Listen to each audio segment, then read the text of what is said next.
DY 365 digital শীঘ্ৰে অসমৰ প্ৰতিগৰাকী গাঁওবুঢ়াৰ বৃদ্ধি পাব দৰমহা ৰাজ্যৰ হাজাৰ হাজাৰ গাঁওবুঢ়াৰ বাবে এতিয়া ভাল খবৰ আহি পৰিছে দৰমহা বৃদ্ধিৰ লগতে নতুন বাজেটত গাঁওবুঢ়াৰ বাবে থাকিব বিশেষ ব্যৱস্থা কি সবিশেষ জনাম শীঘ্ৰে অসমৰ প্ৰতিগৰাকী গাঁওবুঢ়াৰ বৃদ্ধি পাব দৰমহা ৰাজ্যৰ হাজাৰ হাজাৰ গাঁওবুঢ়াৰ বাবে এতিয়া ভাল খবৰ আহি পৰিছে আৰু প্ৰতিগৰাকী গাঁওবুঢ়াৰ দৰমহা বৃদ্ধিৰ লগতে নতুন বাজেটত গাঁওবুঢ়াৰ বাবে থাকিব বিশেষ ব্যৱস্থা ৰাজহ বিভাগৰ মন্ত্ৰী কেশৱ মহন্তৰ সৈতে বিশেষ আলোচনা জনতা ভৱনত আৰু এটা নতুন কাৰ্যালয়ৰ মুকলি কৰাৰ আশ্বাস মন্ত্ৰী কেশৱ মহন্তৰ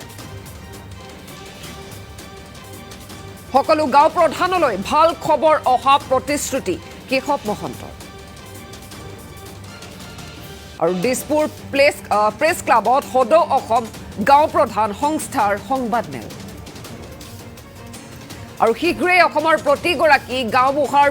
দৰমহা বৃদ্ধি হ'ব বুলি জানিব পৰা গৈছে ৰাজ্যৰ হাজাৰ হাজাৰ গাঁওবুঢ়াৰ বাবে এতিয়া ভাল খবৰ আহি পৰিছে শীঘ্ৰেই দৰমহা বৃদ্ধি হ'ব তাৰ লগতে নতুন বাজেটত বিশেষ ব্যৱস্থাও থাকিব বুলি জানিব পৰা যায় ৰাজহ বিভাগৰ মন্ত্ৰী কেশৱ মহন্তৰ সৈতে বিশেষ আলোচনা জনতা ভৱনত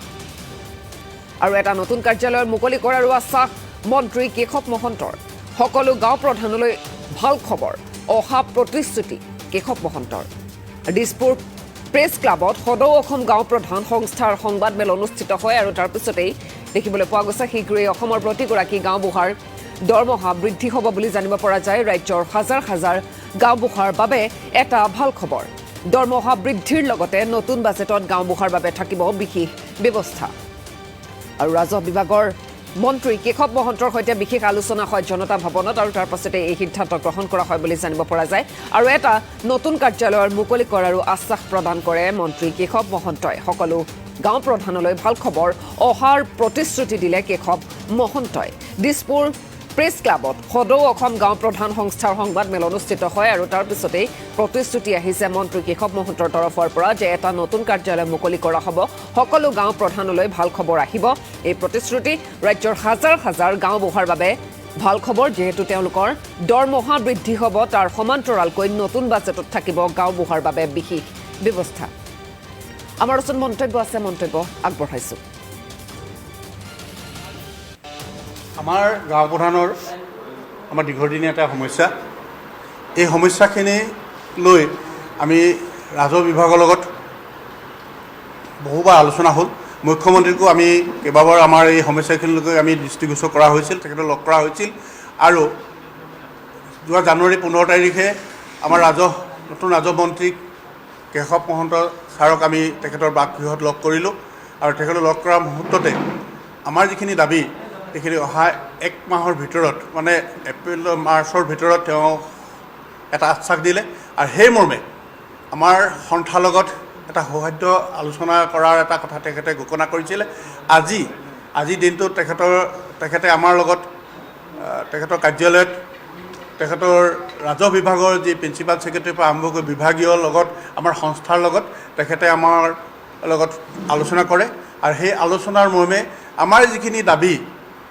মুখ্য তিনিটা দাবী আছিলে সেই তিনিটাৰ ভিতৰত আমাৰ মুখ্য দাবী হিচাপে আমাৰ 3 নম্বৰ দাবীটো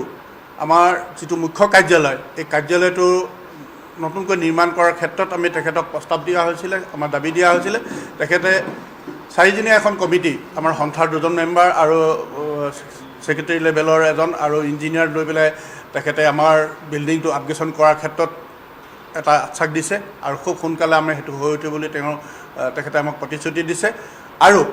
আমাৰ যিসকল 65 ঊৰ্ধৰ যিসকল অৱসৰ ল'লে তেওঁলোকৰ অৱসৰ এককালীন সাহায্য দিবৰ কাৰণে আমি দাবী জনোৱা হৈছিলে আৰু 3টা ফেজত সেইটো তেখেতে দিয়াৰ ব্যৱস্থা খুব সোনকালে আমাক দিম বুলি তেখেতে প্ৰতিশ্ৰুতি দিছে আশ্বাস দিছে আৰু প্ৰথম আমাৰ যিটো দাবী আমাৰ পাৰিতোষিক বৃদ্ধিৰ ক্ষেত্ৰত আমি এটা পৰ্যায়ত বিভিন্ন জিলা পৰ্যায়ত ৰাজ্যিক পৰ্যায়ত আমাৰ DC পৰ্যায়ত আমি কিছু দাবী জনাই আহিছিলোঁ আমাৰ সকলোকে আমি দাবী জনাইছোঁ এই ক্ষেত্ৰত আমাৰ সন্তোষজনক আমি অহা 10 তাৰিখৰ ভিতৰত মানে মাৰ্চৰ 10 তাৰিখৰ ভিতৰত ভাল এটা ৰিজাল্ট পোৱাৰ আশ্বাস তেখেতে আমাক প্ৰতিশ্ৰুতি দিছে আমাৰ আশা কৰিছোঁ আমাৰ মুখ্যমন্ত্ৰী মহোদয়ে আমাক যিধৰণে কথা দিছিলে ঠিক তেনেধৰণে আমাৰ দাবীখিনি সম্পূৰ্ণ হোৱাৰ পথত আগবাঢ়িছে আৰু নতুনকৈ দায়িত্ব লৈ খুব 2 মাহৰ ভিতৰত আমাৰ ৰাজহ মন্ত্ৰী কেশৱ মহন্ত ছাৰে যিখিনি আমাক আশ্বাস দিলে যিধৰণে আমাক আজি আলোচনা কৰি প্ৰতিশ্ৰুতি দিলে সেইখিনি তেখেতলৈ আমি অশেষ ধন্যবাদ জনাইছোঁ অসম চৰকাৰক আমি ধন্যবাদ জনাইছোঁ তাৰ লগতে আজি যিহেতু মন্ত্ৰী মহোদয়ক আমি ঠাইতে পাইছোঁ বিভাগীয় প্ৰিন্সিপাল ছেক্ৰেটাৰী পৰা আৰম্ভ কৰি ৰেভিনিউ ডিপাৰ্টমেণ্টৰ সকলো বিষয়ে ঊৰ্ধ্বতম বিষয়াসকল আমি ঠাইতে লগ পাইছোঁ আৰু আমাৰ ভৱিষ্যত নিৰাপত্তাৰ কাৰণে ভৱিষ্যত আমাৰ যাতে আমাৰ এটা পৰিয়ালে বা গাঁও প্ৰধানসকলে লোন লোৱাৰ এটা ব্যৱস্থা ঘৰ এটা বনাবৰ কাৰণে লোন লোৱাৰ ব্যৱস্থা যি প্ৰচেছ আছে সেই প্ৰচেছাও তেখেতে আমাক এটা ব্যৱস্থা কৰি দিম বুলি তেখেতে আমাক প্ৰতিশ্ৰুতি দিছে আশা কৰিছোঁ আপোনালোকৰ চেনেলৰ জৰিয়তে আমাৰ এই দাবীখিনি আমাৰ এই সমস্যাখিনি আজি যি আলোচনা আমাৰ